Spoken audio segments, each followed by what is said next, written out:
How to give an effective teaching demonstration. Hello everyone. So, magbibigay po ako ng mga ilang tips para maging effective yung teaching demonstration natin. I know lahat naman tayo ay magaling sa pagpapakitang turo. Additional tips lamang po ito para lalo pang maging effective yung ating demo teaching. Hindi lang dun sa mga teacher applicants natin, also to yung mga teachers na lalo na ngayon nagpapakitang turo tayo via live session o kaya yung mga na-observe tayo sa ating mga master teachers o mga principal and also sa mga supervisors natin. And after these tips po, I'm going to present po a video or a sample of demo teaching po. So let's have na po our tips, because it is important to know what you are getting into and how you can effectively prepare for the lesson. Okay? I will repeat, it is important to know what you are getting into and how you can effectively prepare for the lesson. Bago tayo pumunta dun sa mga tips on how to become effective demo teacher, let us define first what is a teacher demonstration lesson.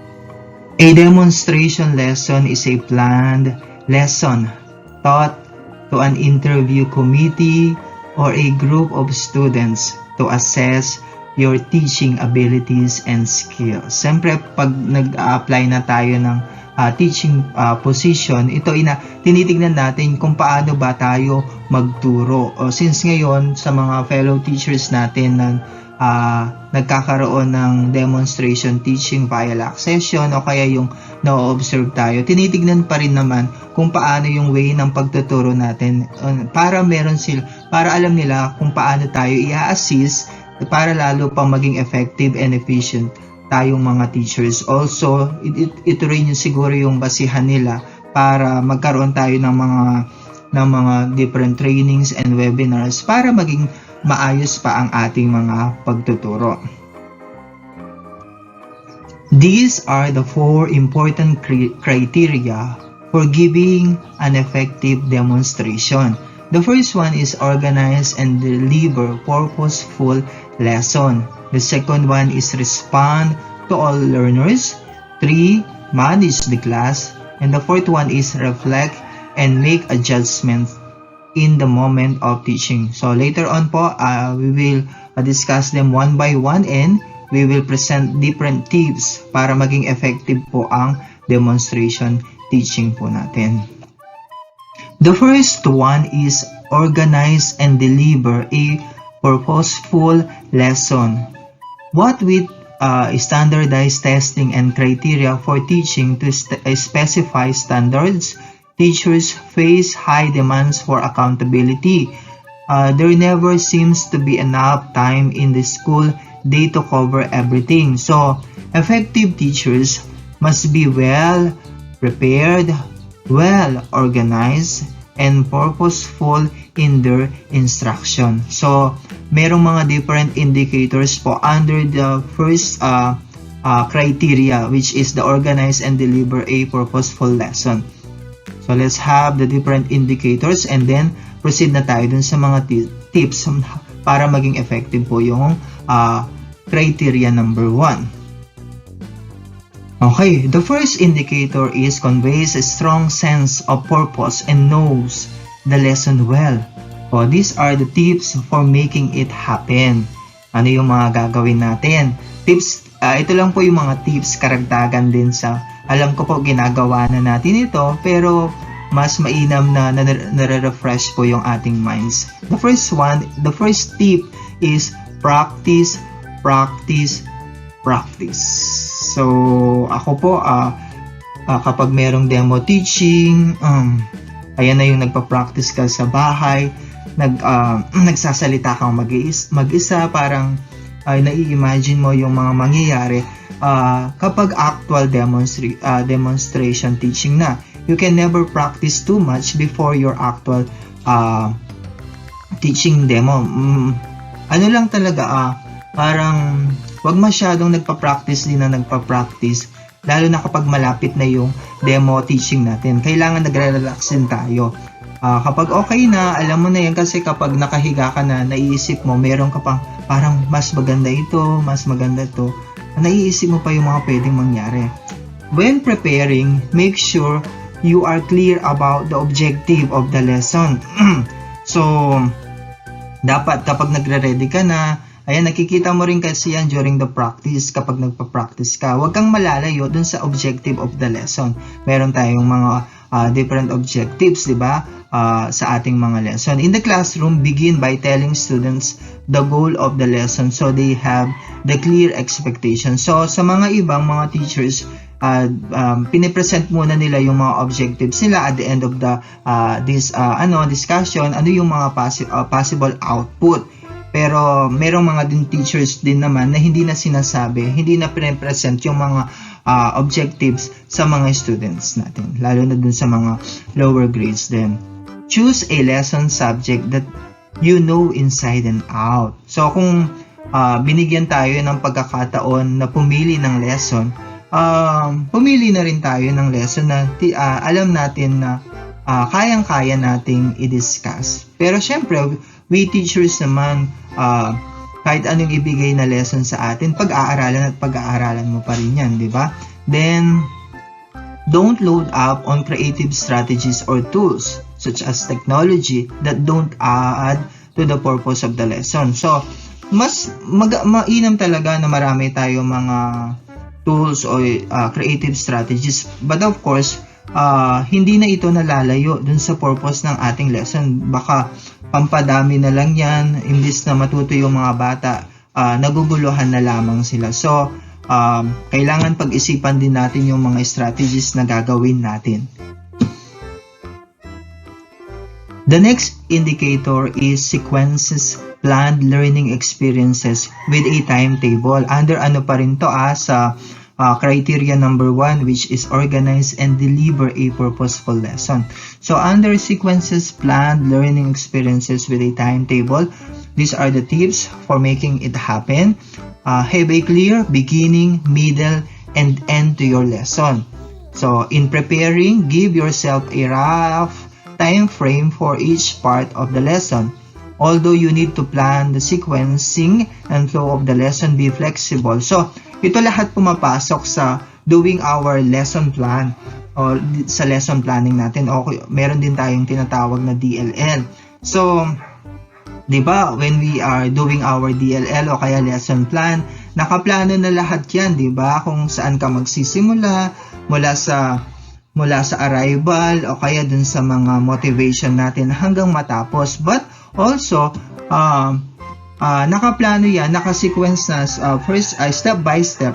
Pwede pa rin, lagi nating iniisip na pwede pa rin yan magbago during the actual demo teaching. And don't rush to a new part of the lesson if students aren't ready. So, ayan, meron tayong mga step by step, but wag muna tayong mag-move doon sa next part kung hindi pa talaga nakukuha ng mga bata o hindi pa ready yung mga students natin. Halimbawa, dun sa ating motivation, hindi pa naka-ready yung mga estudyante natin, hindi pa nakaupo ng maayos, medyo magulo pa yung mga estudyante natin. Wag muna tayong mag-move dun sa next part kung hindi pa nakukuha yung attention ng mga bata. So, mag-isip pa tayo ng mga ibang strategies nun para makuha yung attention ng mga bata. And also, hindi muna tayo mag-move sa activity kung hindi pa naiintindihan ng mga bata yung ating lesson.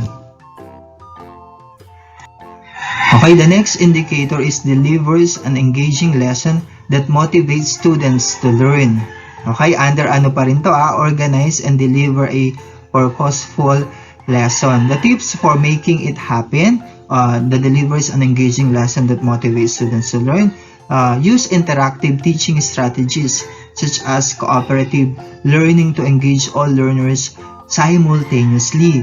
Mas gusto ngayon ng mga bata na gumagalaw sila kaysa dun sa mga nakikinig lamang kay teacher. Mag-isip tayo ng mga activities na na-engage yung mga students. Later po, magbibigay tayo ng mga sample.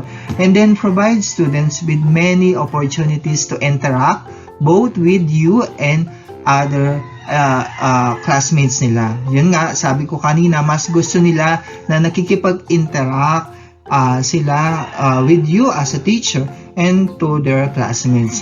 Model concepts and instructions and deliver positive feedback that is specific and genuine. So mag-isip tayo ng mga iba't ibang mga activities na mas gumagalaw sila, hindi lamang sila nakatingin sa iyo, nakikinig. Mamaya po magbibigay ako ng sample ng mga different teaching strategies para na-engage yung mga learners natin. Okay, the next criteria is to respond to all learners. Okay, effective teachers recognize the wide range of needs among diverse learners in the classroom.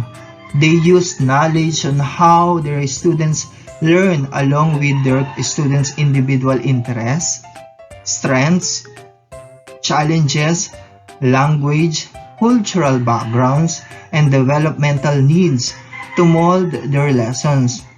In addition, effective teachers collaborate with other school personnel in teaching students with special needs. So, hindi lahat pare-pareho yung mga estudyante natin o yung mga learners natin. So, dapat alam din natin yung mga background nila, ano yung mga pangangailangan nila para sa effective lesson natin o demonstration teaching.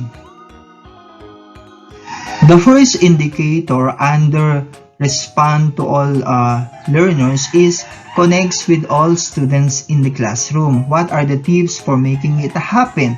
Begin the lesson by getting to know the learners, building rapport, and pre-assessing. So, di ba as a teacher, kapag matagal ka na nilang teacher, alam mo naman yung mga learners mo. Kilala mo na sila. O kaya naman, kung hindi pa naman, nagkakaroon tayo ng assessment.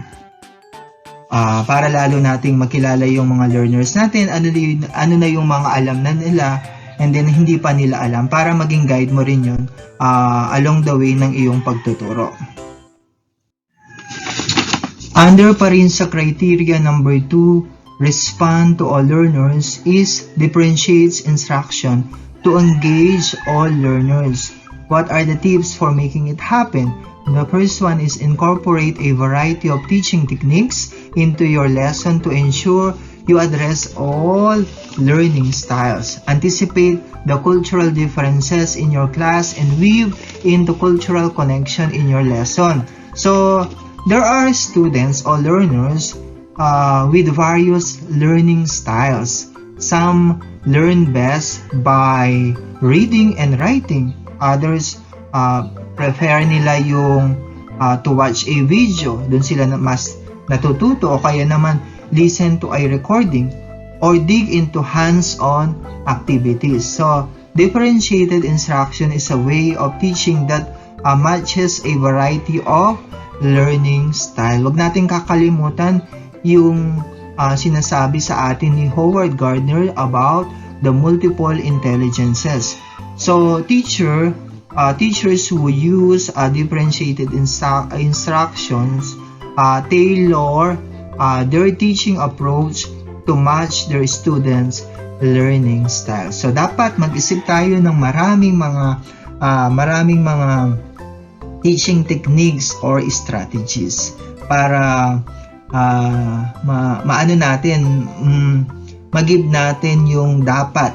Kasi nga, sa mga learners natin, dahil iba-iba po ang mga estudyante natin. They all have these different learning styles. The next indicator is assesses student learning. Tips for making it happen. Check in with students regularly to make sure they are grasping the content. So, dapat lagi din natin chine-check kung nakukuha ba ng mga bata yung mga tinuturo natin. If some students are having difficulty, determine whether you might reach these students using another technique. So sabi ko nga kanina, yung previous natin, dapat ready tayo sa mga different techniques and strategies para kung hindi nakuha ng bata sa way na ito, dapat mag-isip pa rin tayo ng ibang technique para makuha pa rin ng mga bata. Bring the lesson to a close by allowing students to self-assess and or summarize their learning. So, mas maigi pa rin na tinatanong natin yung mga estudyante natin para alam din natin kung natuto sila or not. O natututo ba yun sila sa mga discussion natin para alam natin kung mag-move na tayo sa next part ng ating lesson. So, the next criteria for an effective demo teaching is manage the class. So, effective teachers create the conditions for a safe, productive learning environment. They have a plan for a well-managed classroom based on a learning community, structures, routines, and clear expectation instruction. So, I'm going to present to you the different indicators dito sa number 3 criteria natin, which is manage the class. So, the first indicator under manage the class is creates a positive environment that fosters learning and respect. What are the tips for making it happen? Begin the lesson by setting ground rules or norms for successful learning. Example, respect, safety, and responsibility. Bago tayo nagsisimula sa demo teaching natin o sa mismong klase natin, we set rules, di ba? And then, kapag nasanay na sila, kahit hindi na natin sabihin, sila na mismo ang magsasabi dun sa mga rules natin. Pero kung meron tayong mga additional rules sa specific na lesson o specific day, mention din natin sila before the beginning of the lesson. And then use specific positive feedback to motivate student and set positive tone for learning. So, mas maganda nagkakaroon tayo ng positive feedback para lalo pang ma-motivate yung mga students natin and set a positive tone for learning. So, mas maganda yung environment nila noon, mas yung lalo nilang ma-express yung sarili nila kasi nga meron tayong mga na-set na rules before the lesson proper. The next indicator under manage the class is makes smooth transitions from the whole class to small groups. Ayan, minsan kasi nagkakaroon tayo ng small group o kaya group activities, di ba? Paano natin ma-attain yun? These are the tips for making it happen. Make notes in your lesson plan about when working with small groups might be advantageous. Have students form small groups at the start of the lesson so you can easily move from whole class instruction to small group interaction. Before ka mag-start kasi ng klase, pwede ka nang mag-set ng groups sa mga estudyante natin para maging maayos, para hindi na tayo magsayang ng extra time sa pag-perform ng group. Meron na tayong mga naka-assign na. O kaya sa previous lesson mo, meron ng mga naka-assign na groups, pwedeng yun pa rin. Pero kung kinakailangan pa rin mag-form ng small group, gawin na lang natin ng mas maayos.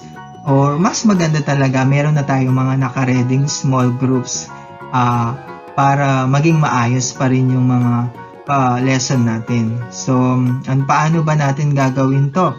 So, okay, by table sila, nandyan na yung mga magkakasama. Ito na yung group 1, group 2, group 3.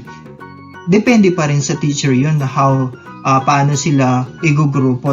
Let us always remember then yung sinabi nating na differentiated instruction at saka yung multiple intelligences na sinabi ni Howard Gardner. So, consider din natin yun. Next indicator is has command of the classroom. Tips for making it happen. Remind students of the ground rules you established at the beginning.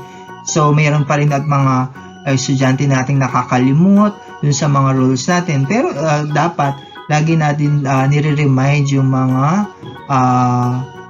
estudyante natin na about dun sa mga sinet nating rules. Ano kasi minsan tayo na mismo yung magtatanong, ano kasi yung rule number 1 natin? Makinig kay teacher. Tapos ano yung mga possible na makukuha ng bata? Sa amin as a kindergarten teacher, kapag nakikinig ang bata, mayroon siyang star bago siya uuwi. Ayan, talagang sila mismo yung magsasabi, maingay ka, hindi ka bibigyan ng star ni teacher niyan. Yan sila na mismo yung magsasabi ng, in order to foster trust and rapport, address individual students or small groups by name when providing feedback and make the feedback specific to actions of those students. So, dapat kinakausap mo rin, nagbibigay ka ng feedback sa mga ginagawa ng mga estudyante mo. Then, don't be afraid to move around the classroom. So, given na to, we teachers naman, umiikot sa classroom para makita rin yung mga ginagawa ng mga students natin and para ma-feel ng mga estudyante na malapit tayo sa kanila and then nakikita nila yung teacher nila na concern sa mga ginagawa ng mga students natin. The fourth criteria is reflect and make adjustments in the moment of teaching. So, effective teachers work from a well-conceived plan of action. However, during instruction, they should monitor their students' learning and make changes to their lesson plans as needed. So, yung mga nakalagay sa DLL natin o kaya sa mga lesson plan natin, nagsaserve lang as our guide, pero hindi naman lahat yan ginagawa natin. Kasi nga along the way o sa mismong pagtuturo natin, meron pa ring magbabago dyan, merong pwedeng mabawasan, pwedeng madagdag. Kasi minomonitor natin yung learning ng mga estudyante natin. Kapag hindi pa nila nakukuha yung objective natin dito, pwede tayong magdagdag o kaya mag-iba ng mga strategies natin para makuha ng mga bata yung objective na yun o yung lesson natin. The first indicator for our fourth criteria for an effective demo teaching is reflect and make adjustments in the moment of teaching is flexible yet maintains a focus on a purpose of learning. How do we attain this? These are the tips for making it happen. In preparing for your lesson, consider other ways to present the material if students or learners aren't grasping the concept. So, diba kapag gumagawa tayo ng lesson, naisip natin, what if hindi nakuha ng bata sa ganitong strategy? Dapat may nakaredy kang other strategies na pwedeng gawin mo sa mga learners mo para makuha yung objective mo o yung lesson mo. Halimbawa, our lesson is about number 3. Recognize the numerical number 3 or the number 3. Then, halimbawa, kapag hindi pa rin nakuha sa amin sa kindergarten teacher, nag-iisip kami ng mga songs, action songs, then kakantahin namin, then halimbawa, may 3 bibe. Tapos, tatanungin mo yung bata kung ilan yung mga nabanggit na bibe dun sa kanta. Sasabihin niya 3. Halimbawa, hindi pa rin niya nakuha.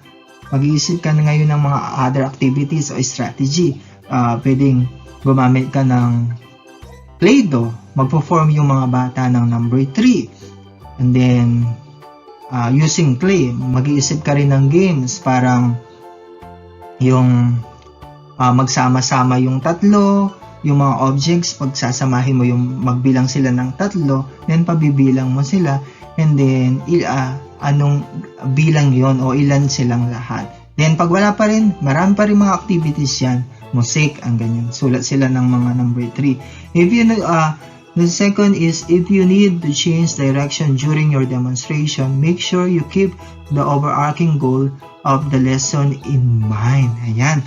So, dapat meron tayong mga naka-ready. Kahit wala dyan sa lesson plan. Dapat, kasi nga, flexible tayo, di ba? We teachers, one of the characteristics of a teacher is that we are flexible.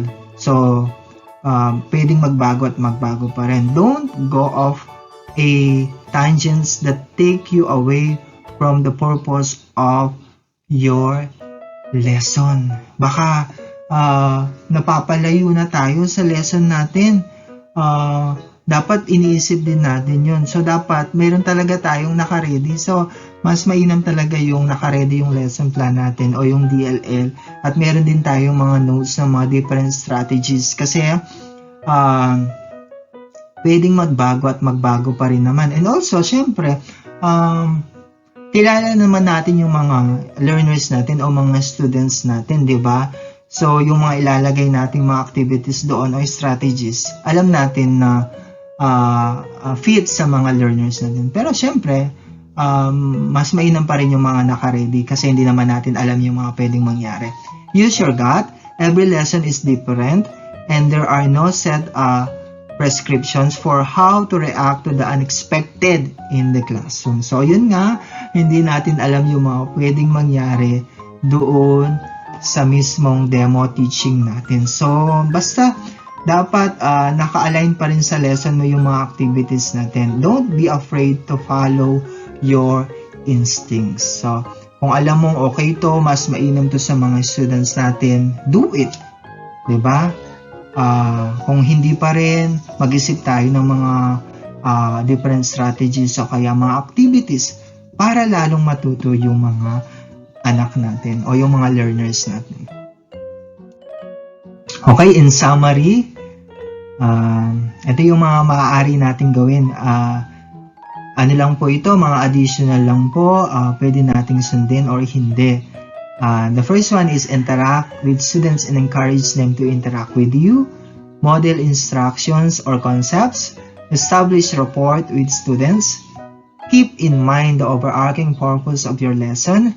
Assess student understanding as you go and alter instruction as needed. Prepare your lesson well ahead of time and practice, practice, practice. Recognize the diverse needs of students. So, ayan po yung mga iilan lamang sa mga pwede natin gawin during or before and during our demo teaching. So, syempre, talagang magpa-plan ka, mag-iisip ka talaga, gagawa ka ng lesson plan, and then hindi mas okay talaga na nagpa-practice tayo. And of course, syempre, mag-pray tayo na maging successful ang ating demo teaching. And sa mga don'ts naman, maaari nating iwasan ang mga to, hindi natin gawin. Assume that everything will go as planned. Incorporate lots of bells and whistles that don't contribute to the effective of the lesson. Lose sight of what you want student to achieve. And focus on how well you are doing. Instead, focus on how well students are learning. So, ito yung mga dapat nating iwasan. So, lahat naman nagbabago. Hindi naman kasi nasusunod lahat ng mga plan natin. Pero mas mainam talaga na meron nakaplano at meron tayong mga alternative na mga alternative ways para kung hindi naging effective yung isang strategy na yon or part na yon or yung activity na yon, meron tayong mga naka-ready. So there you have it, the different tips on how we give an effective teaching demonstration. Uulitin ko po, tips lamang po yun para maging lalong maayos and effective yung teaching demonstration natin. Kasi iba-iba naman tayo as teachers, iba-iba rin yung mga learners natin. So, with that, meron po akong papakitang sample video lesson o demo teaching na ginawa ko during our regional training. Regional demo teaching po siya using sa ano po kami, online po kami, yung mga participants o yung mga learners ko ay nasa screen. So ito po, sana po magustuhan natin ang nai-ready ko, yung actual talaga na demo teaching ko sa aming regional training. Panoorin po natin.